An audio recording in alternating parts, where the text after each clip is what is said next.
So what other terrible game can I play?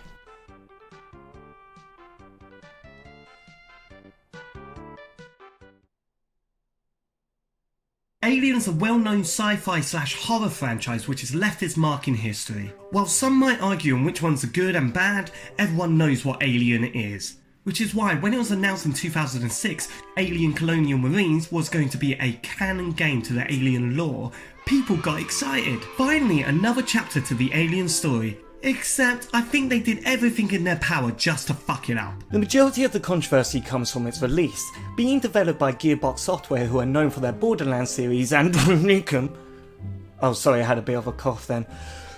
Oh shit! They officially announced the title of Alien Colonial Marines while already being in development in 2008, but it didn't come out until 2013, and when it was released, it was hugely panned by everyone for various reasons. Sega had given the game to Gearbox for development. Within the several years of delays, there was never any word until they showed a demo at E3 which looked pretty good, but because it took years just to show this trailer, people were skeptical as there were no playable demo at E3 either. Because of the success of Borderlands in 2009, it then had been reported that it was outsourced to Timegate Studios, supposedly so Gearbox can continue work on the next Borderlands. While Timegate had said that very little progress has been made on the game, when the game finally released after 6 years, it looked nothing like the demo that was shown. The AI was done, the story was appalling, and customers were pissed. As a result, Timegate had closed down and Sega attempted to sue Gearbox, which was later dropped. So that was the appalling release of the game, but how is it years later? It's not very good. Can't tell whether I should complain at the gameplay first, because there's so many things that are wrong with it that it makes a huge clusterfuck of issues, or if I should start with the story as it's just a huge mess. So I'll go through both. Let me take you on this magical journey. It starts with your character Winter waking up from cryo. Immediately you can tell they wanted the lighting to be realistic as you're blinded by every single light. Jesus Christ! In the beginning they tell you they get a distress signal and they need to go investigate. I just saved you 5 minutes of dialogue. But to start, within the first hour of this 5-hour game, it just swarms you with tutorials. Even when you don't do anything, or the fact it doesn't stop time to show you one. So you enter the Salauco, which is the ship with the distress beacon. You find injured soldiers on board and you're given the famous radar, which is pointless as you shoot every alien you see. There's 4 key characters besides yourself: O'Neill, Reed, Cruz is usually on the comms, and Bella. O'Neill needs to point out that him and Bella used to have a thing, just to introduce that there's a love interest there, but frankly you couldn't give a shit since it was just out of the blue. So now we need to go and find Bella.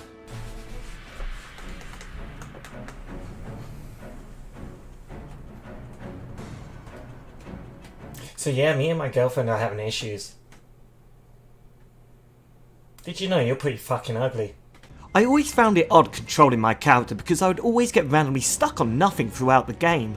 Anyway, basically you just kill aliens and you move on. My favourite part is when you die, the aliens stop moving, the marines stop moving, peace has been restored. The combat is just bland though. You don't feel amazing taking out any of the enemies in the game. And every time the chapter is completed, it shows you your experience and what you've unlocked. You can find dog tags throughout the game and change your loadout, and while I know Call of Duty didn't revolutionise this system, it feels very Call of Duty like. After exploring, you make your way back over the bridge. You're walking with Keys.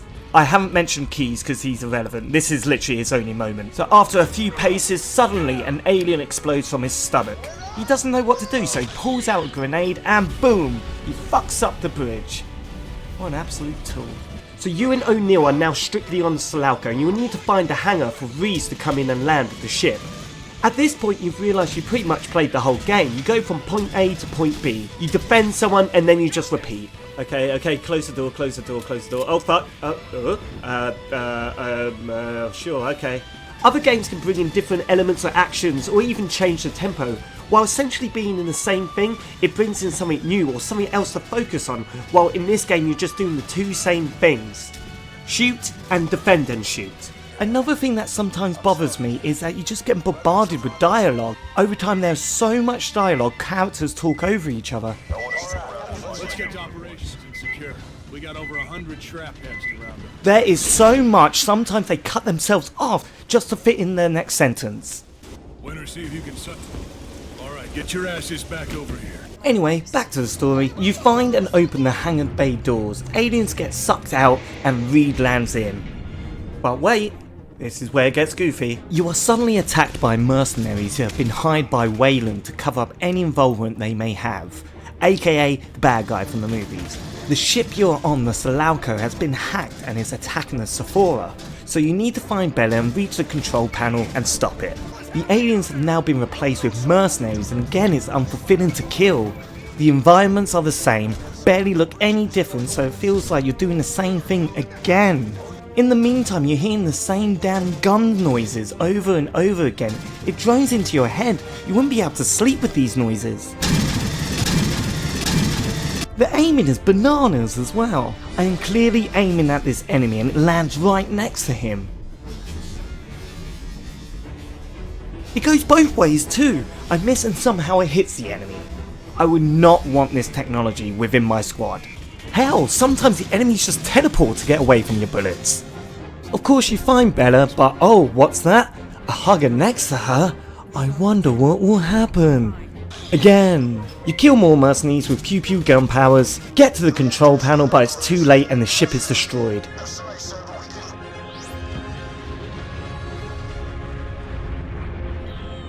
Most made it out though. You get back to Reed's ship, the engines get damaged and you crash land onto a planet. Bella, you're gonna die. I've never seen something escalate from 1 to 100 so quickly. Anyway, everyone's A-okay, so while moving forward, aliens attack and— oh fuck! Aliens! I generally forgot that aliens were even a threat, and that's one of the problems. You're fighting the xenomorphs, then mercenaries, then xenomorphs, then mercenaries, and you are constantly going backwards and forwards repeatedly. It's like you're in the world's worst freeway, and to be honest, excluding some dialogue between our own team, this is the rest of the game. So I can exclude a lot from the next 3 to 4 hours of this game besides some key points. As Bella is going to die, O'Neill wants to find a scientist on the ship, and Cruz gives the go-ahead as long as he finds the manifest of all personnel, as there is someone of interest there.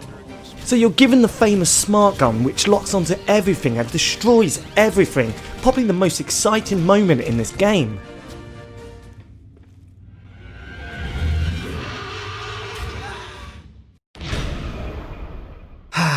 So you're given one of the most epic weapons in the Alien franchise, you use it for 5 minutes, and then you never see it again. Gone. Poof. What the fucking fuck? Now what you saw there was Raven Xenomorph. He's taken you and cocoons you to a wall, which of course you break free from. You are introduced to a stealth part of the game, which admittedly at first glance was pretty tense. You're with no weapons and you meet a new type of alien who are blind and react to sound. Uh-oh. Oh fuck. Oh god, he spied me. Oh no. Oh. I don't understand. You sneak past the rest of them and you find the Raven, which you'd think would be an intense escape scene. Nope. You go through a door, you seal the door. You go through the next door, you seal the door, and so on. That will stop them.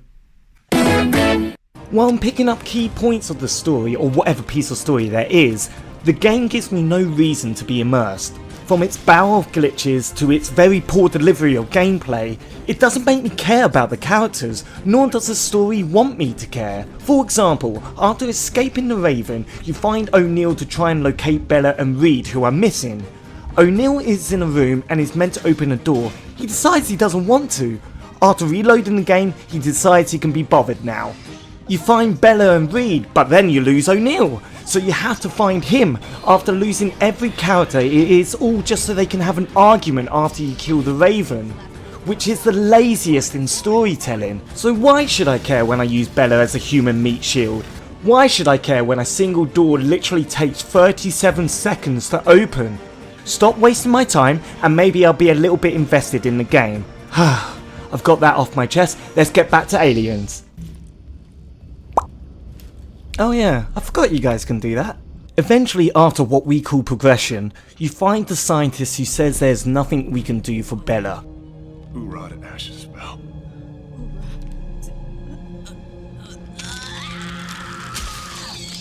Oh no, so devastating. As mentioned before, on the manifest, crew said there was someone of interest on there, and they have been taken prisoner. On the way to finding the prisoner, you see that Wayland have been testing on aliens as well. After fighting in the Wayland base, you find and approach our mystery prisoner, which is... Hicks. Okay, at the end of Alien 2, Ripley, Newt, a 10-year-old girl, the original Bishop and Hicks go into hypersleep. In Alien 3 at the beginning, a face fucker breaks into Ripley's pod. Acid from the alien falls onto the floor, the alarm goes off, and so the pods are all released and crashes onto a planet. Soon after, people find Ripley, document it showing she's alive. The rest of the crew try to find more survivors and find corpses. They then log Hicks as dead while shown a corpse. They identified Ripley as she had her name on her, so you would have presumed they did the same with Hicks, like a dog tag or something. Before Ripley even woke up, they identified him as Hicks, so there must have been something there, otherwise they wouldn't have known. I haven't watched all 1000 movies to know all the bizarre storylines, so I most likely missed something, but when they released the DLC for the game they explained how he survived, that the ship actually got invaded, Hicks got helped out and some naked guy got put in there instead. I'm not sure what happened to any of Hicks's bandages though. The rest of the game is nothing you haven't seen before, although you do find out they do have an alien queen, who obviously escapes. What are you shooting at? You know what, dude, you do you. I'm gonna try and complete— oh, you fight a boss who just sat there and did absolutely nothing. Riveting. Guess what? You fight more aliens than mercenaries.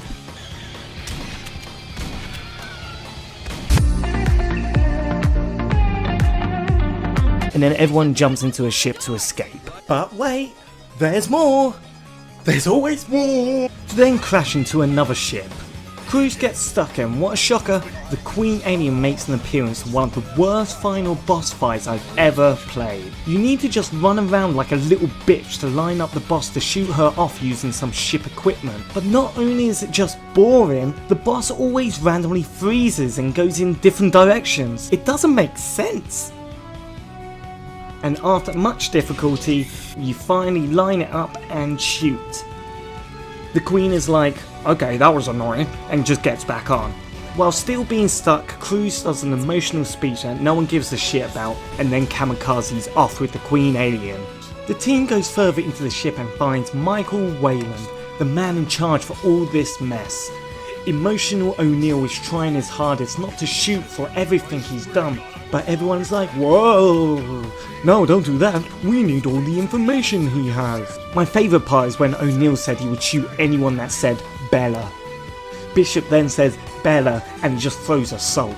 Hicks comes in and boom, and everyone's like, ah, what have you done? But it turns out that Michael Wayland was a clone. And then the other robot clone is like, let me download his mind juice. There's so many clones. After playing with Bishop hoping that they got something, Bishop then closes the game with, We got everything.